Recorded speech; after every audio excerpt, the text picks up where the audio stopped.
આજે 14 ફેબ્રુઆરી 2026 આ અઠવાડિયે કેટલીક એવી મોટી ખબરો આવી છે જે કદાચ અલગ અલગ લાગે. એક તરફ એઆઈ પર એક મોટી કોન્ફરન્સ થઈ, બીજી તરફ દિલ્હીમાં સરકાર માટે નવી શાનદાર ઓફિસો ખુલી, બરાબર. અને પછી વાયુસેના માટે એક જંગી સંરક્ષણ સોદાની વાત આવી. આ બધી ઘટનાઓ કદાચ છૂટી છવાઈ લાગે. પણ જો આપણે થોડું ઝૂમ આઉટ કરીને જોઈએ ને તો એક પેટર્ન દેખાવા માંડે છે. અચ્છા. હા, આજે આપણે એ જ સમજવાનો પ્રયત્ન કરીશું કે શું આ બધી ઘટનાઓ એક જ મોટી વાર્તાના અલગ અલગ પ્રકરણો છે? એટલે કે આ બધી ઘટનાઓ એકબીજા સાથે જોડાયેલી છે? બિલકુલ. શું આ બધું ભારતની ટેકનોલોજી, શાસન અને સંરક્ષણમાં આત્મનિર્ભર બનવાની, જેને આપણે વ્યૂહાત્મક સ્વાયત્તતા કહી શકીએ, તેની દિશામાં એક મોટો ધક્કો છે? આ વિચાર રસપ્રદ છે. તો ચાલો આ પઝલના ટુકડાઓને એક પછી એક જોડીએ અને જોઈએ કે શું ચિત્ર બને છે. ક્યાંથી શરૂ કરીશું? શરૂઆત કરીએ ભવિષ્યની ટેકનોલોજીથી, એટલે કે આર્ટિફિશિયલ ઇન્ટેલિજન્સથી. બિલકુલ. નવી દિલ્હીમાં શિક્ષણ મંત્રાલયે ભારત બોધન એઆઈ કોન્ક્લેવ 2026નું આયોજન કર્યું. હા, મેં એના વિશે વાંચ્યું. આ કોઈ સામાન્ય ટેક કોન્ફરન્સ નહોતી, બરાબર ને? ના, જરાય નહીં. અહીં મુખ્ય ચર્ચા એ હતી કે એઆઈનો ઉપયોગ કરીને ભારતીય શિક્ષણ વ્યવસ્થાને પાયામાંથી કેવી રીતે બદલી શકાય. આ કોન્ફરન્સમાં એક શબ્દ વારંવાર સાંભળવા મળ્યો: સાર્વભૌમ એઆઈ. Sovereign AI. આ સાંભળવામાં ભારે શબ્દ લાગે છે, પણ આનો સરળ અર્થ શું છે? શું આનો મતલબ એ છે કે ભારત પોતાનું GPT-4 કે જેમિનાઈ જેવું મોડેલ બનાવવા માંગે છે, જે ખાસ ભારતીય ભાષાઓ, સંસ્કૃતિ અને ડેટા પર ટ્રેન થયેલું હોય? તમે બિલકુલ સાચા મુદ્દા પર આવે છો. સાર્વભૌમ એઆઈનો એ જ અર્થ છે. વિચાર એ છે કે શા માટે આપણે હંમેશા વૈશ્વિક મોડેલો પર નિર્ભર રહેવું? ખરું. ભારત પોતાની જરૂરિયાતો અને સંદર્ભને સમજી શકે તેવું પોતાનું ફાઉન્ડેશનલ મોડેલ કેમ ન બનાવી શકે? આ માત્ર ટેકનોલોજીની વાત નથી. આ ડિજિટલ આત્મનિર્ભરતાની વાત છે. જેથી આપણો ડેટા આપણા દેશમાં રહે. અને એઆઈના વિકાસની દિશા આપણે નક્કી કરી શકીએ. આ દિશામાં નક્કર પગલાં પણ લેવાયા છે. આઈઆઈટી મદ્રાસમાં Bodhan AI centre of excellence અને પેલું Bharat edu AI stack launch કરવામાં આવ્યું. હા. આ એડ્યુ એઆઈ સ્ટેકનો વિચાર રસપ્રદ છે. એવું લાગે છે કે સરકાર સ્ટાર્ટઅપ્સ માટે એક પ્રકારની ડિજિટલ કિટ કે પ્લેટફોર્મ બનાવી રહી છે. બરાબર. પણ શું તેનાથી શિક્ષણમાં એક પ્રકારની મોનોપોલી નહીં બને?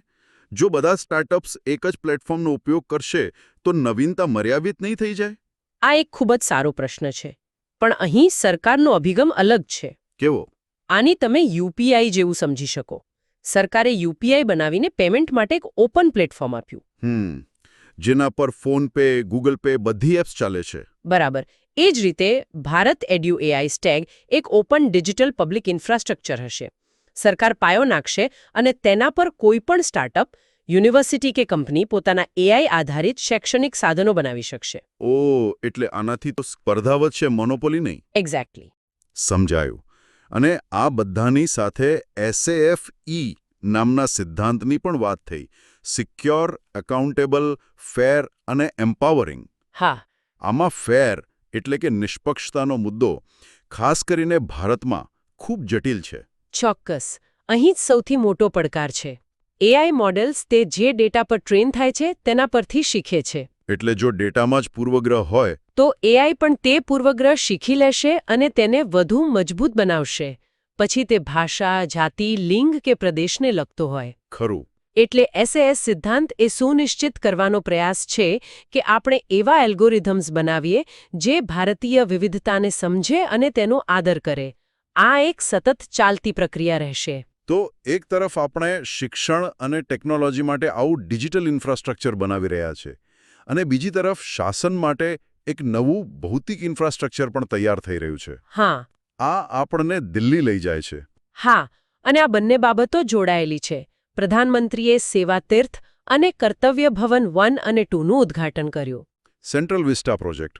હા, આ સેન્ટ્રલ વિસ્ટા રીડેવલપમેન્ટ પ્રોજેક્ટનો એક મોટો હિસ્સો છે. આ માત્ર નવી ઇમારતો નથી. આ સરકારના કામકાજના કેન્દ્રને નવેસરથી ડિઝાઇન કરવાનો પ્રયાસ છે. મેં વાંચ્યું કે સેવા તીર્થની તખ્તી પર નાગરિક દેવો ભવ લખેલું છે. અને ઉદ્ઘાટનની તારીખ 13 ફેબ્રુઆરી પસંદ કરવામાં આવી. જે દિવસે 1931માં નવી દિલ્હીને ભારતની રાજધાની બનાવવામાં આવી હતી. આ બધું સાંકેતિક રીતે ખૂબ જ શક્તિશાળી લાગે છે. બિલકુલ. આ પ્રતીકવાદ દ્વારા એક સંદેશ આપવાનો પ્રયાસ છે કે આ સત્તાનું કેન્દ્ર નાગરિકોની સેવા માટે છે અને તારીખની પસંદગી ઐતિહાસિક સાતત્ય દર્શાવે છે. અને પેલી ભારતીયતા પર ભાર મૂકવાની વાત? હા, આ પ્રોજેક્ટનો એક મોટો ઉદ્દેશ્ય ગુલામીની માનસિકતામાંથી બહાર આવીને ભારતીયતા પર ભાર મૂકવાનો પણ છે. એટલે જ તમને બાંધકામમાં ભદોહીની કાલીન અને રાજસ્થાનના પથ્થરો જેવી સ્વદેશી સામગ્રીનો ઉપયોગ જોવા મળશે. આ સ્વદેશી સામગ્રીનો ઉપયોગ અને પ્રતીકવાદ મહત્વપૂર્ણ છે, પણ શું ટીકાકારો એમ નથી કહેતા કે આ પ્રોજેક્ટનો મોટો ખર્ચ અને પર્યાવરણીય ચિંતાઓ આ સાંકેતિક મૂલ્ય પર ભારે પડે છે? આ એક મહત્વપૂર્ણ ચર્ચા છે અને બંને પક્ષે દલીલો છે. સરકારનું કહેવું છે કે જૂની ઇમારતો દાયકાઓ જૂની હતી, અસુવિધાજનક હતી. અને મંત્રાલયો પણ આખા શહેરમાં ફેલાયેલા હતા. બરાબર, જેનાથી કાર્યક્ષમતા ઘટતી હતી. કર્તવ્ય ભવનમાં નાણાં, સંરક્ષણ, શિક્ષણ, કૃષિ જેવા મુખ્ય મંત્રાલયોને એક જ જગ્યાએ લાવવાથી સંકલન સરળ બનશે અને નિર્ણયો ઝડપથી લઈ શકાશે. એટલે એક તરફ ખર્ચ અને પર્યાવરણના પ્રશ્નો, અને બીજી તરફ લાંબા ગાળાની વહીવટી કાર્યક્ષમતા વધારવાનો તર્ક છે. પણ ખરો સવાલ એ છે કે આ ઇમારતો નવી છે, પણ શું તેની સાથે જૂની બાબુશાહી ઓપરેટિંગ સિસ્ટમ પણ બદલાશે? અને આનો સંકેત કદાચ એ પ્રથમ નિર્ણયોમાંથી મળે છે જે સેવા તીર્થમાં લેવાયા. કયા નિર્ણયો? અકસ્માત પીડિતો માટે PMRAH યોજના અને 6 કરોડ લખપતિ દીદી બનાવવાનો લક્ષ્યાંક. આ દર્શાવે છે કે ફોકસ નાગરિક કેન્દ્રિત યોજનાઓ પર છે. બરાબર. સત્તાના નવા કેન્દ્રમાંથી લેવાયેલા પ્રથમ નિર્ણયો સરકારની પ્રાથમિકતાઓ દર્શાવે છે. આ એક સંદેશ છે કે આધુનિક ઇન્ફ્રાસ્ટ્રક્ચરનો અંતિમ હેતુ સામાન્ય નાગરિકના જીવનને સુધારવાનો છે. તો આપણે નવું ડિજિટલ અને ભૌતિક ઇન્ફ્રાસ્ટ્રક્ચર બનાવી રહ્યા છીએ, પણ આ બધાને ચલાવવા માટે એક મજબૂત આર્થિક એન્જિનની જરૂર પડે. આ આપણને નીતિ આયોગના નવા રિપોર્ટ પર લાવે છે. હા, નીતિ આયોગે ટ્રેડ વોચ ક્વાર્ટરલી રિપોર્ટ બહાર પાડ્યો છે અને તેના આંકડા ખરેખર આંખ ખોલી નાખે તેવા છે. અને મુખ્ય થીમ છે ઇલેક્ટ્રોનિક્સ. બિલકુલ. મને આ રિપોર્ટમાં જે વાત સૌથી વધુ રસપ્રદ લાગી તે એ છે કે ઇલેક્ટ્રોનિક્સ હવે ભારતનું બીજું સૌથી મોટું નિકાસ ક્ષેત્ર બની ગયું છે. ખરેખર. આપણે હંમેશા સોફ્ટવેર અને સેવાઓની વાત કરીએ છીએ, પણ હવે હાર્ડવેર અને મેન્યુફેક્ચરિંગમાં પણ મોટી છલાંગ લગાવી રહ્યા છીએ. આંકડા જુઓ. 2015થી 2024 વચ્ચે ભારતમાં ઇલેક્ટ્રોનિક્સની માંગ વાર્ષિક 17.2% દરે વધી. 17.2%? હા, જ્યારે વૈશ્વિક વૃદ્ધિ દર માત્ર 4.4% હતો. આ માત્ર વૃદ્ધિ નથી, આ વૈશ્વિક બજારને પાછળ છોડી દેવા જેવું છે. અને નિકાસ પણ વધી રહી છે? હા, અમેરિકા, UK, UAE જેવા મોટા બજારોમાં આપણી નિકાસ ઝડપથી વધી રહી છે. આ એક બહુ મોટો બદલાવ છે. આ કેવી રીતે શક્ય બન્યું? શું આ માત્ર PLI સ્કીમનો કમાલ છે કે પછી તેની પાછળ બીજું કંઈક છે? PLI સ્કીમ ચોક્કસપણે એક મોટું કારણ છે. એણે મોટી વૈશ્વિક કંપનીઓને ભારતમાં ઉત્પાદન કરવા માટે પ્રોત્સાહિત કરી. બરાબર. પણ હવે વાત તેનાથી પણ આગળ વધી રહી છે. રિપોર્ટ કહે છે કે ભારત હવે માત્ર ફોન એસેમ્બલ કરવાથી આગળ વધીને કમ્પોનન્ટ મેન્યુફેક્ચરિંગ તરફ જઈ રહ્યું છે. એટલે કે ફોનમાં વપરાતા નાના પાર્ટ્સ બનાવવાની દિશામાં. બિલકુલ. અને આ માટે બજેટમાં 40,000 કરોડની ફાળવણી પણ થઈ છે. ઓહ, આ તો મોટી વાત છે. જો આને મોટા ચિત્રમાં જોઈએ તો આ આત્મનિર્ભર ભારત અને આપણી વ્યૂહાત્મક સ્વાયત્તાની થીમ સાથે સીધું જોડાય છે. કેવી રીતે?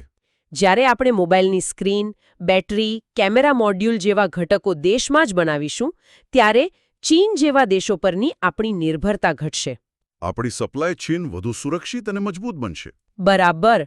આ એક ઇકોસિસ્ટમ બનાવવાની વાત છે. મજબૂત અર્થતંત્ર બનાવવું એક વાત છે અને તેને સુરક્ષિત રાખવું એ બીજી વાત છે. આ આપણને સંરક્ષણ ક્ષેત્રના સૌથી મોટા સમાચાર પર લાવે છે. 114 નવા રાફેલ ફાઇટર જેટની ખરીદી. હા, સંરક્ષણ સંપાદન પરિષદે આ પ્રસ્તાવને લીલી ઝંડી આપી દીધી છે. આ સોદાનું કદ ખૂબ જ મોટું છે. કેટલું? લગભગ 3.60 લાખ કરોડ રૂપિયાના કુલ સોદાઓને મંજૂરી મળી છે, જેમાં રાફેલ મુખ્ય છે. આંકડા ખરેખર પ્રભાવશાળી છે. 114 નવા જેટ. જેમાંથી 96 ભારતમાં બનશે. વાહ. અને આ સોદા પછી ભારત પાસે કુલ 176 રાફેલ હશે. હા, જે તેને આ ફાઇટર પ્લેનનો વિશ્વનો સૌથી મોટો કાફલો બનાવશે. પણ આંકડાથી આગળ આ સોદાનું વ્યૂહાત્મક મહત્વ શું છે? અહીં સૌથી મહત્વની વાત મેક ઇન ઇન્ડિયા ઘટક છે. 96 વિમાનો ભારતમાં બનશે અને તેમાં વપરાતા 60% સ્પેર પાર્ટ્સ પણ સ્વદેશી હશે. એટલે આ માત્ર ખરીદી નથી. ના, આ માત્ર વિમાન ખરીદવાની વાત નથી. આ ટેકનોલોજી ટ્રાન્સફરની વાત છે. આનાથી ભારતમાં એક સંપૂર્ણ એરોસ્પેસ ઇકોસિસ્ટમ તૈયાર થશે. મતલબ નાની મોટી કંપનીઓ પણ બનશે. હજારો નાની મોટી કંપનીઓ બનશે જે વિમાનના નટબોલ્ટથી લઈને જેટલ સિસ્ટમ્સ બનાવશે. આ ભવિષ્યમાં સંરક્ષણ ઉત્પાદનમાં આત્મનિર્ભરતાનો પાયો નાખશે. મને યાદ છે જ્યારે પ્રથમ રાફેલ જેટ અંબાલા એરબેઝ પર ઉતર્યા હતા ત્યારે તે માત્ર એક સંરક્ષણ સોદો નહોતો, તે એક રાષ્ટ્રીય ઇવેન્ટ બની ગયો હતો. તમે સાચું કહ્યું. લોકોએ ઉજવણી કરી હતી. હા. આ દર્શાવે છે કે આવા મોટા સંરક્ષણ પ્લેટફોર્મ લોકો માટે માત્ર હાર્ડવેર નથી, પણ રાષ્ટ્રીય ગૌરવ અને સુરક્ષાની ભાવનાનું પ્રતીક પણ છે. અને રાફેલની ક્ષમતાઓ પણ જબરદસ્ત છે. હા, રાફેલ, જેનો અર્થ આંધી થાય છે, તે 4.5 જનરેશનનું વિમાન છે. તેની સ્પીડ, તેની સ્કાલ્પ મિસાઇલની 300 કિલોમીટરની રેન્જ. અને હવાથી હવા અને હવાથી જમીન બંને પર પ્રહાર કરવાની ક્ષમતા. બરાબર. આ આપણી વાયુસેનાને એક મોટી તાકાત આપે છે અને ફરીથી વ્યૂહાત્મક સ્વાયત્તતાના વિચારને મજબૂત કરે છે. તો ભારત પોતાની ટેકનોલોજી, પોતાની ઇમારતો અને પોતાના ફાઇટર જેટ બનાવી રહ્યું છે. આ બધું આંતરિક વિકાસ છે. પણ આ બધાની વચ્ચે બાકીની દુનિયા ભારતને કઈ નજરે જુએ છે, ખાસ કરીને અહીં વ્યાપાર કરવાના માહોલને લઈને? સારો સવાલ છે. આ આપણને છેલ્લા વિષય પર લાવે છે. હા, ટ્રાન્સપેરન્સી ઇન્ટરનેશનલ સંસ્થાએ કરપ્શન પરસેપ્શન ઇન્ડેક્સ 2025 બહાર પાડ્યો છે. ઓકે. આ સમજવું ખૂબ જ જરૂરી છે કે આ ઇન્ડેક્સ વાસ્તવિક ભ્રષ્ટાચારનું માપ નથી, પરંતુ ભ્રષ્ટાચાર અંગેની ધારણા એટલે કે પરસેપ્શનનું માપ છે. એટલે કે લોકો શું માને છે એના પર આધારિત છે. હા, તે 182 દેશોમાં નિષ્ણાતો અને બિઝનેસ લીડર્સના મંતવ્યો પર આધારિત હોય છે. તો આ એક રીતે દેશની બ્રાન્ડ ઇમેજ જેવું છે. પણ ઘણીવાર એવી દલીલ કરવામાં આવે છે કે આવા ઇન્ડેક્સ જે પશ્ચિમી દૃષ્ટિકોણ પર આધારિત હોય છે તે ભારત જેવા જટિલ દેશની સંપૂર્ણ વાસ્તવિકતાને પકડી શકતા નથી. શું આ દલીલમાં કોઈ તથ્ય છે? આ એક ખૂબ જ માન્ય ચર્ચા છે. એક તરફ આંતરરાષ્ટ્રીય રોકાણકારો માટે પરસેપ્શન જ વાસ્તવિકતા હોય છે. એ તો છે. જો કોઈ દેશનો સ્કોર ઓછો હોય તો તેઓ રોકાણ કરવામાં ખચકાય છે, કારણ કે તેમને જોખમ વધુ લાગે છે. તેથી આ રેન્કિંગને અવગણી શકાય નહીં. અને બીજી તરફ એ પણ સાચું છે કે આ ઇન્ડેક્સ મોટાભાગે ઉચ્ચ સ્તરના ભ્રષ્ટાચાર અથવા વહીવટી અવરોધો પર ધ્યાન કેન્દ્રિત કરે છે, જે મોટા ઉદ્યોગોને અસર કરે છે. બરાબર. તે કદાચ પાયાના સ્તરે થયેલા સુધારાઓને સંપૂર્ણપણે ન પકડી શકે. જેમ કે ડાયરેક્ટ બેનિફિટ ટ્રાન્સફર જેવી સિસ્ટમોને કારણે સામાન્ય નાગરિકના સ્તરે જે ભ્રષ્ટાચાર ઘટ્યો છે, વચેટિયાઓ દૂર થયા. હા, તેની અસર કદાચ આ ઇન્ડેક્સમાં તરત જ ન દેખાય. તેથી ચિત્ર હંમેશા થોડું જટિલ હોય છે.